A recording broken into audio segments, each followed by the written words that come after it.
On considère ici cette fonction petit f là et tout d'abord on nous demande de déterminer le domaine de définition de petit f. Problème 1. Pour quel réel x pourra-t-on dire que t donne ln de x plus t carré sur 1 plus t carré sera au moins continu sur 0 ouvert plus infini? En d'autres termes, pour quel réel x t donne x plus t carré sera strictement positif au moins sur 0 ouvert plus infini? Réponse pour x positif ou nul. Par conséquent, pour qu'il y ait une chance que petit f soit défini en un réel x, il faut au moins que x soit positif ou nul. Considérons donc maintenant un réel x positif ou nul et essayons alors de montrer que cette intégrale-là converge. Pour cela, on distingue deux cas. K1, si x égale 0, on dit que t donne 2 ln de t sur 1 plus t carré et continue sur 0 ouvert plus infini, et que 2 ln de t sur 1 plus t carré est équivalent en 0 à 2 ln de t, qui est négligeable en 0 devant 1 sur racine carrée de t.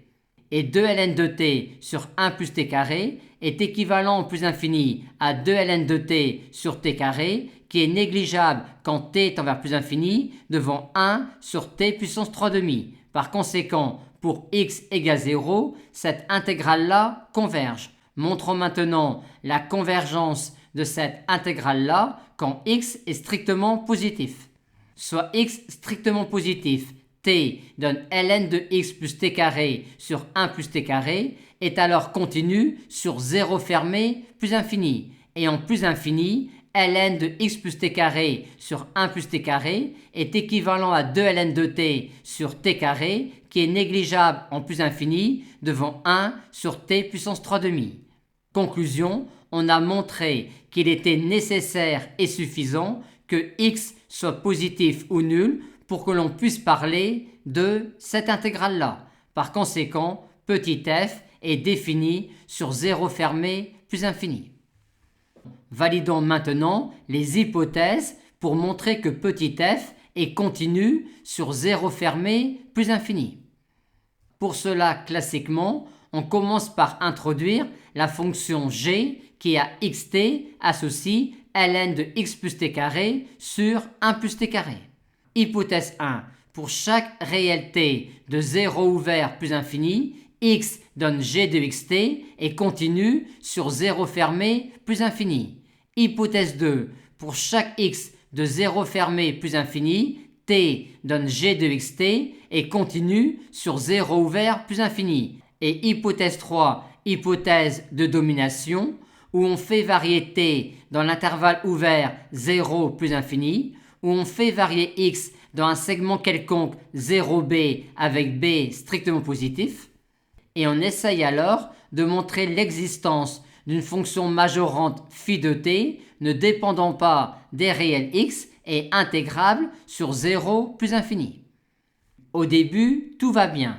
Quand t est strictement positif, x donne x plus t carré est une fonction croissante sur le segment 0b.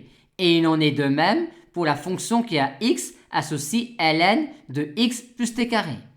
Mais les choses se compliquent quand on considère la valeur absolue de ln de x plus t carré.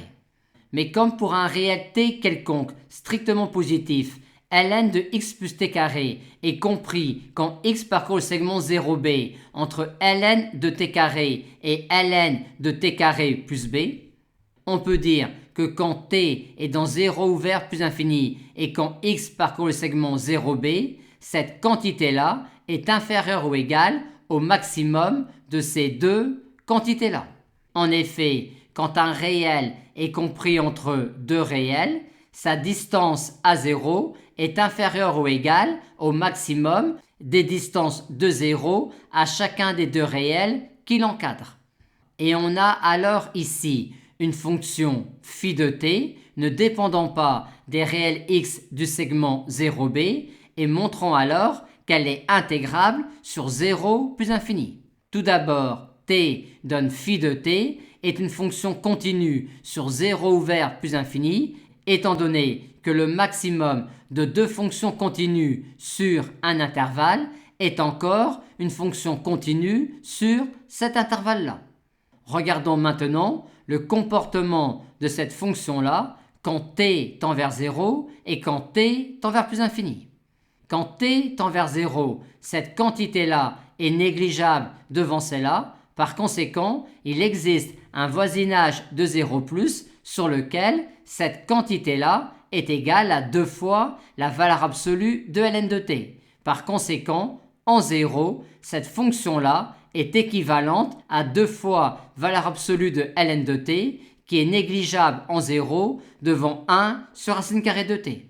Et quand t est supérieur ou égal à 1, ln de t carré est positif ainsi que ln de b plus t carré et on a alors ln de t carré qui est inférieur ou égal à ln de b plus t carré. Par conséquent, sur un voisinage de plus infini, cette quantité-là est égale à ln de b plus t carré. Aussi, cette quantité-là est équivalente en plus infini à 2 ln de t sur t carré qui est négligeable devant 1 sur t puissance 3 demi en plus infini.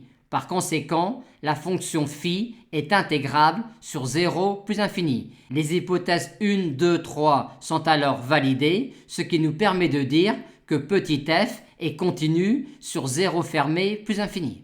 Concernant le calcul de f de 0, on montre que f de 0 est nul car si on effectue dans cette intégrale-là le changement de variable u égale 1 sur t, on va trouver que f de 0 est égal à moins f de 0.